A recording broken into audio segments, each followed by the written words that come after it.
ചുവന്ന വാഴപ്പഴം അഥവാ കപ്പപ്പഴം നമ്മൾ പലപ്പോഴും കടകൾ കണ്ടിട്ടുണ്ടായിരിക്കാം. കേരളത്തിന്റെ തെക്കേ ഭാഗത്ത്, അതായത് ഇപ്പോൾ കന്യാകുമാരി, തിരുവനന്തപുരം, കൊല്ലം ജില്ലകളിലാണ് നമുക്ക് ഈ കപ്പപ്പഴം കൂടുതലായിട്ടും കിട്ടുന്നത്.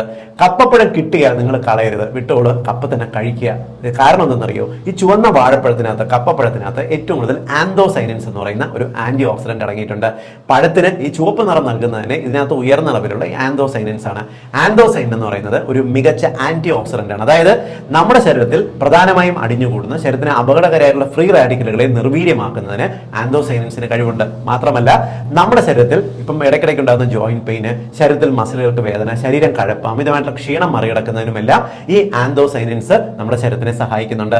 മാത്രമല്ല, നിങ്ങൾക്ക് ശരീരത്തിലുണ്ടാകുന്ന ഇൻഫ്ലമേഷൻ, നീർക്കെട്ട് കുറയ്ക്കുന്നതിന് ആന്തോസൈനിൻസ് സഹായിക്കും. മാത്രമല്ല, ഇതിന് ഉയർന്ന അളവിൽ, കപ്പപ്പഴത്തിനകത്ത് ഉയർന്ന അളവിൽ വൈറ്റമിൻ സി അടങ്ങിയിട്ടുണ്ട്, പൊട്ടാസ്യം അടങ്ങിയിട്ടുണ്ട്. ഇത് പൊതുവെ നമ്മൾ മറ്റു പഴങ്ങളുമായിട്ട്, പ്രത്യേകിച്ച് മറ്റു വാഴപ്പഴങ്ങളുമായിട്ട് താരതമ്യപ്പെടുത്തുന്ന സമയത്ത് ഗ്ലൈസീമിക് ഇൻഡെക്സ് വാല്യൂ കുറവാണ്. അതായത് മറ്റു വാഴപ്പഴങ്ങൾ കഴിക്കുമ്പോൾ രക്തത്തിൽ വളരെ പെട്ടെന്ന് ഷുഗർ ലെവലിൽ വ്യത്യാസം വരുന്നത് പോലെ കപ്പപ്പഴം കഴിച്ചാൽ സംഭവിക്കില്ല. അതുകൊണ്ട് നിങ്ങൾക്ക് അത്യാവശ്യം രക്തത്തിൽ ഷുഗർ ലെവൽ കൺട്രോൾ ആണെന്നുണ്ടെങ്കിൽ ദിവസവും ഒരു കപ്പപ്പഴം കഴിക്കുന്നത് നല്ലതാണ്.